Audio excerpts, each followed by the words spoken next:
Ako po ay ito na po yung yung aking sinasaing ngayon. Mapapansin niyo po ay ah, halos dry na po yung kanyang tubig. So, ang gagawin ko po ngayon ay i-adjust ko po yung apoy. Kasi malakas ang apoy na yan. Dalawang klase po yung pag-adjust. Pwede dito sa nozzle. Pag nozzle po, isara nyo lang po ng konti. Isara nyo ng konti. Or di kaya,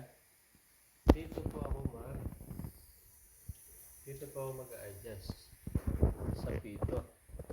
Kasi okay, kasi pag isinara po kasi natin to ng close talaga natin yan, mamamatay naman po yan. So ang gagawin ko, kahit open po ito, open ng konti, pero dito po ako nag-a-adjust sa itong pipe na ito. Dito po ako nag-a-adjust. Binabawaan ko pag ano na po, mag-iinin. Bawasan ko pa ng konting apoy. Doon sa gusto kong panginin. Kagaya po niyan. Nagbawas po ako. Tingnan niyo po yung ating apoy. Ganun lang po yung apoy niya. Yan lang po yung pang-in-in natin. Yan lang. Para hindi naman po siya maging mamatay. So pag sa tingin mo na konting-konti na lang talaga apoy, adjust ka ng konti dito sa bulb. Dito ka na mag-adjust. Kayo na po maglalaro ng pag-adjust ng apoy.